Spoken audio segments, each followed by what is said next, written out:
I'm back. Last video I did a week ago on information control, Steve Hassan's BITE model. Just a quick aside, if you haven't checked Tony Ortega's blog, Scientology has muscled its way into network television. They're going to get their channel. So that ought to be interesting. Uh, I don't have cable. Most of my friends do not have cable. My parents still have cable, so I don't know. It seems pretty silly to me. I know that Louis Farrakhan has supported Dianetics, and he's a polarizing figure and whatnot. Um, it'll be interesting to see what kind of stuff Gold pulls out of its hat to try and get new members and retaliate against the media that has been pretty hard on coming down pretty hard on them with Leah Remini and Louis Theroux and the HBO documentary and Chris Shelton and Tori Magoo, everybody that's been publishing. So I wouldn't be surprised if they do get some more members. They've been testing. They've been doing testing for potential recruits with experience in the business. That's kind of how I got in. I was a stage manager, and I had a particular skill set that they needed. So, with the promise of making inroads in the industry in Los Angeles, I could see them getting some recruits, but at the same time, it's just going to start that whole cycle with these people where, uh, well, I guess it'll lead right on into the bite model. If you haven't seen the other two, the first part is in part two of my videos when I resumed making them a couple weeks ago, and then the second part, which was information control, was in the last video. So today is emotional control, and I'll just read through and sort of share my experience. I would like to note that I don't think about Scientology too much in my everyday life anymore. I'm not. When I first started making videos, it was something that was on my mind all of the time. I was just sort of recently getting my head wrapped around that I'd been in a cult, and it's been 2 years. Well, 2 years since the divorce, but 3 years since well, it's 2017. Yeah, 2014 was really the year that I started like really heavily digging into all the material that's out there, and realized very quickly, all of a sudden, how destructive this cult was and how it had changed me. Emotional control. Manipulate and narrow the range of a person's feelings. Um, this is and I'm just going down the list here, and this one, this subject of emotional control is kind of nuanced. Might not communicate well. Having experienced it, I know exactly what all these things mean and how they applied to me, but I'll try to do my best in explaining how these points actually work in Scientology. and this is an overall guide for cults in general. So there were some things in previous videos that didn't really apply, but not many at all. So manipulate and narrow the range of a person's feelings. I would say that for me, that means on particular subjects, subject matters, um, sort of narrow the viewpoint into us versus them. Uh, what they call in Scientology make wrong, like psychology, psychiatry. Narrow your viewpoint to a point to where it's Scientology is the only answer. Um, and as far as your feelings go, uh, when you feel something, or at least when I was feeling something on staff, I'm a very intuitive person. I'm a musician. I go a lot on feeling. Feeling is crucial to making a good song. And prior to Scientology, I pretty much just felt life was a song, and I was living it, and sort of had my own belief system based around music. Um, so to suppress a person's feelings or to narrow the range of feelings is to narrow the possibilities of thought, in my opinion. Um, if you start to suppress your feelings, then you don't explore them and you don't come to a conclusion about them. You just put a hard stop there, um, then it's a way to control.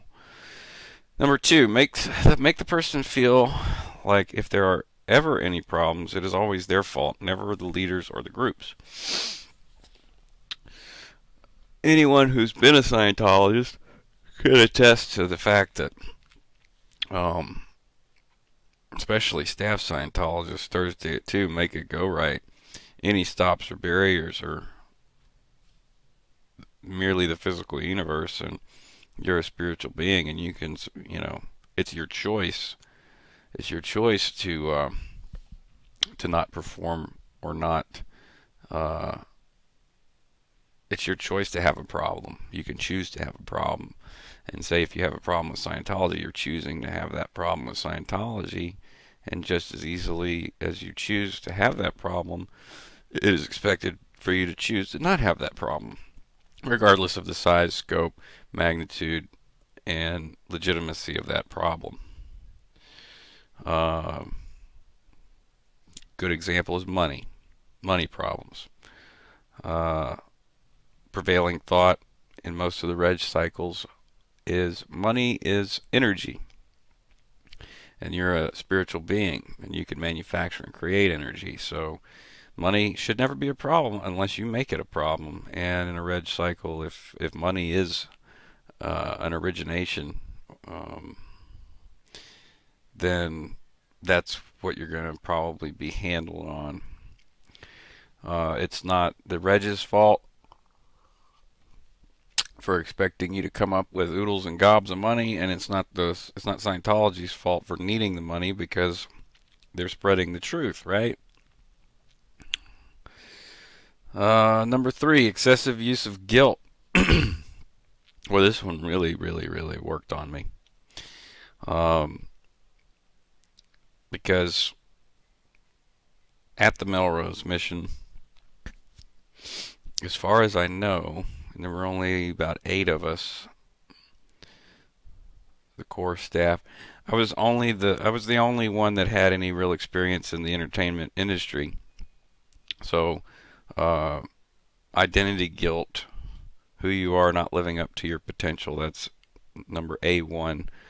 Um, I was expected to make inroads with this community of up and coming stars, and then also some of the celebrities already online. And if I couldn't produce whatever the product was, uh, then I was in ethics trouble, and use of guilt, like why are you holding Scientology back? It eventually led to this. I forget the name of the process. I was a illegal PC, right? And I was brought into an office and read a reference, and basically was told, look, you need to clear yourself from this status so that you can continue to receive processing. Well, the one thing that I really was interested in was auditing. A lot of the hell that I went through was to get help for myself in auditing. Your family, your past, your affiliations, your thoughts, feelings, actions, social guilt, historical guilt, ethics, OWs, overts and withholds, write-ups, pages and pages, doubt formulas, enemy formulas, liability formulas. These are all methods of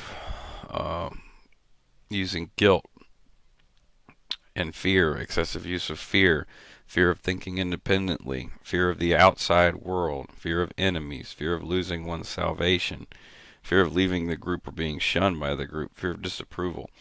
And the fear aspect, I would say, doesn't really take hold until you've fully committed yourself. I guess if I had to say I had a fear when I left, it was for my immortal soul. Like most people say, it's like, you feel like you're leaving the one thing that can save you. No matter how distorted it may be, there's still a lot of people out there that believe in the teachings of L. Ron Hubbard, if you want to call them teachings. And there are a lot of people who have left the church who still practice Scientology and believe in Scientology that just think that the church has lost its way and that there's a separation going on, sort of akin to like the Lutheran and Protestant reformations. I never really had fear of the outside world, but I did know that I lost quite a bit of time, and it doesn't look good on a resume. By the way, I actually did put the church on my resume a few times, and one time it almost landed me a job at the biggest car dealership here in town, and very bullish car dealer. Won't mention his name, but he was nearing the end of his life, had cancer, and people around here are polarized by him locally because he's been a positive figure and a very negative figure, and people just don't know what to make of him. Well, I tested on. He does a test for potential sales earning potential, and I tested in the top 3%. I remember because when I went to get my result, the floor manager wanted me to meet the owner as soon as possible. So, and I was upfront about him the whole time. I upfront about my history the whole time. I was very desperate, needing a job, and I said, "Look, I used to sell spiritual freedom to people to the tune of hundreds of thousands of dollars, so I think I can sell a car, and my conscience would be clear." Regardless of what I need to do to get that person to sign on the line, which is dotted. I had a really good conversation with this guy. He built a multi-million-dollar car sales business, and he tried to intimidate me. Of course, whether I like it or not, I've been indoctrinated at some point in my life in a cult, and part of the indoctrination is TRs. So,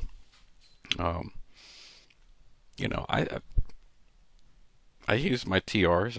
I let him have his moment of authority, and then I and then I attacked back because, like I said, no, people are polarized by this guy, and a lot of people are very afraid because he's so powerful.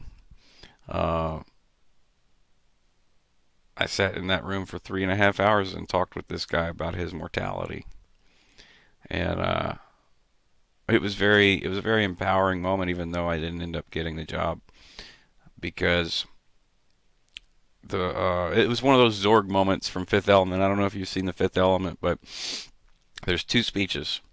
There's one that Zorg gives, and then there's one that the priest gives. And basically, his whole I don't know if you remember the moment, but Zorg presses a button for like a piece of fruit, and he's choking on the fruit. And the priest says, you know, at a moment's notice, a simple little fruit, you know, could topple your entire empire. And then he does the Heimlich, and the fruit comes out. It was one of those kind of moments. I felt like in control of a situation where, he was always in control. And I think that I know that he did because he expressed it. You know, he said that he was not used to people uh, confronting him and asking him questions. So the interview kind of turned around on itself, and it was a good thing. He died about 8 months, 9 months later, and in a way, it was kind of a confessional. I mean, I was somebody he didn't care to know, and he told me a lot of things which I won't share because they were personal. So as far as fear goes, when I was saying the resume thing, that was one of the things that he brought up. He was like, what's your experience, man? Like, what have you really done? He saw through the bullshit of my resume, and which, hey, he wasn't a dumb guy. He was a very smart guy. He saw through the bullshit, but I saw through his bullshit too. All right. Fear of enemies. I don't fear anybody. Not now. At the time, I feared some terminals on staff. I never feared the mission holders, whereas a lot of the other staff members did. They're just people, I would tell them that. I would tell people that, and they're like, "Oh, they're OT." I'm like, I don't give a fuck if they're OT. How OT is it that his car broke down or that he needs another liver transplant? Like, give me a break. He's a human being. These things did not make me very popular. Extremes of emotional highs and lows. Boy, the end of my time on staff was marked by me trying to hang myself and the mission itself. They were letting me live in a closet, literally. I was living in a closet with a mattress on the floor and not much else. There was a bathroom in the mission. There was no shower. But anyways, extreme emotional highs and lows. You see it on the faces of everyone from staff to public to SO. Ritual and often public confession of sins. Now, in course or on course, when people do their communication course, a lot of times, what's the second one they do that's about overts and withholds? It's not ups and downs. Maybe it is ups and downs. People do ups and downs at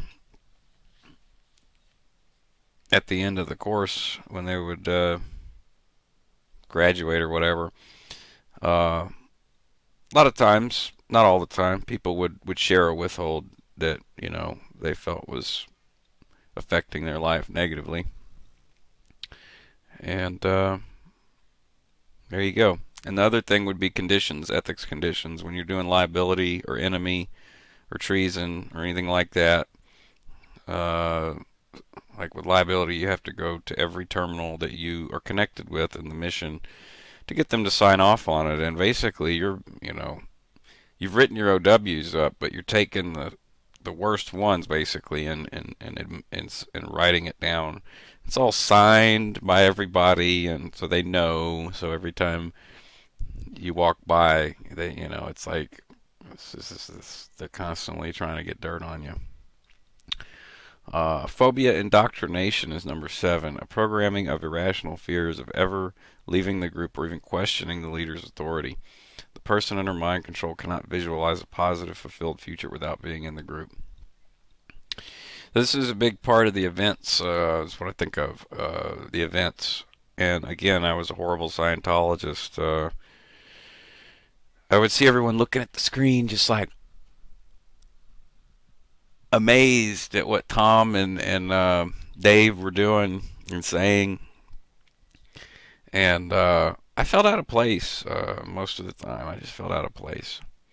There were a few times when I was being, recovered or in ethics recovery where maybe once or twice I went to an event and I really bought into it. But after the events, like I would always talk to ED or like our executives, and I was like, that's not right. It's not true. These statistics are bullshit. Like, you want me to sell this stuff? Why did everything get reprinted? Like, what was so wrong with the materials before? Are the people that are in control of keeping the tech working, making sure the technology, KSW, right? Why is KSW not being applied at the highest levels of the church? Why do we have to buy and sell all of these materials that have been fixed because of SPs infiltrating the organization? It sounds pretty bullshit to me. And that landed me in ethics. As far as the phobia of leaving the group, at that point it was my brother and myself, and for a time his wife, who was his girlfriend at the time. And more than anything, I was afraid of the disconnection. That was the fear. I was afraid of disconnection, not of ever leaving the group. I actually told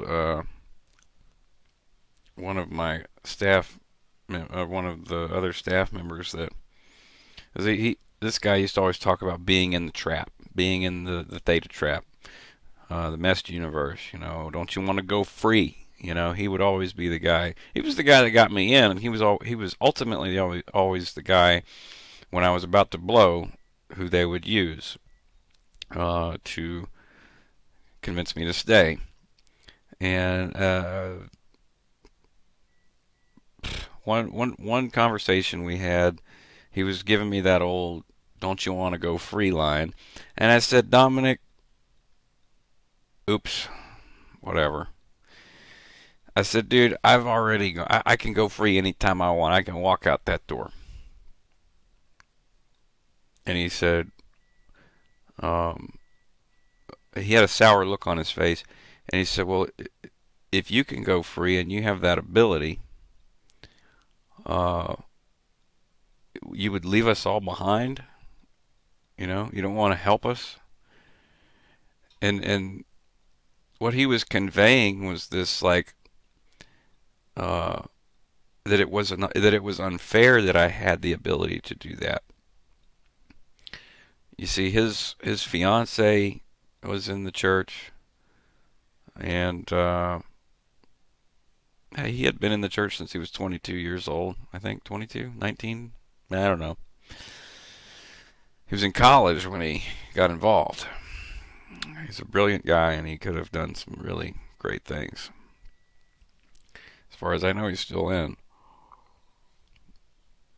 I still love him very much.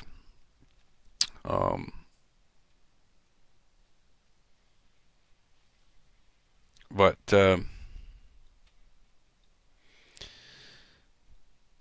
yeah, it took me a while to visualize. Yeah, right here. The person under mind control cannot visualize a positive, fulfilled future without being in the group. When I left, to a certain extent, I felt like I had lost everything I was. So I had to completely start over. No happiness or fulfillment outside the group. I couldn't disagree more. Once you leave, now I could see that while you're in there, but once you leave, you have all this freedom. I didn't know what to do with it. It's like I can do whatever I want, whatever I want. It's it's something that it's something that I took for granted.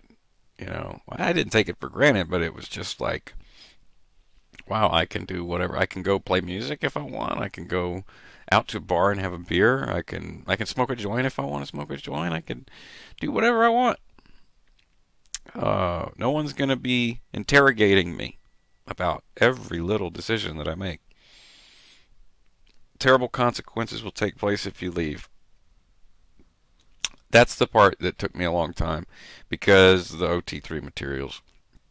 When I joined, the internet wasn't like it is now, and I know I may look young, but I'm 36. When I joined in 2002, the beginning of 2002, the internet wasn't what it is now. I don't know if I could have found the information on OT3 if I had tried. And if I did, well, no, I couldn't have because I was too involved with the church at the time. So, um, it wouldn't have been possible. Uh, so I had that fear and belief that it's possible that I could die from the OT3 materials if I read them. Shunning of leave takers, fear of being rejected by friends, peers, and family. Well, that happened. I kind of was I was honorably discharged, so I wasn't declared or anything. So I could still talk to other Scientologists, but I was very careful to do so because of my views on certain things, policies and stuff. So uh, there were certain people who just wouldn't talk to me because they knew that I was on staff and that I left, and they thought that was irresponsible and unethical. Um, Never a legitimate reason to leave from the group's perspective. People who leave are weak, undisciplined, unspiritual, worldly, brainwashed by family, counselors, seduced by money, sex, and rock and roll. Yeah. Um, mm, I don't know, man. The emotional control, or the emotional aspect of it. Since I said it earlier, I go a lot on feeling, and you know, there were things that I felt from people, not Scientology, but from people. You'll hear this. A lot of the people in Scientology are very good people. They're awesome people, and that's what I felt, you know. And so that's kind of what kept me there. Um, but I also couldn't ignore the other feelings that I would get, like at these events, at the the Shrine Auditorium and stuff like that. I just like, this is feels wrong. This feels bullshit. It's all made up, and that stuff would get me into trouble. And sometimes I would share it with the parishioners. I would level with them. I needed them to buy something. I needed them to do a course or whatever, but I'd level with them and say, look, you don't need to be, you don't need to believe this bullshit. Just do the thing that's going to help you. Just do the thing that's going to help you because it helped me, and that's what I would tell them. Did it help me in the short term? Yes, it did. In the long term, it did way more damage than I would have ever imagined. But in the short term, it did help me. Um, and I've explained that in previous videos. But if this is your first video watching, I had a really bad drug experience. I was hallucinating for 6 months straight. I did the purification rundown, and it eased the hallucinations. I don't think the purification rundown is safe, and I do not condone it. But I took the risk, and I did it, and it did help. I was desperate, but the risks far outweighed the benefits. Um, I think that's all I got for today. I'm real interested to see this whole Scientology network being launched and what kind of stuff they're going to do and say. Um, so that's all I got for today. I'm going to go have a great non-Scientology day. Peace and love. Later.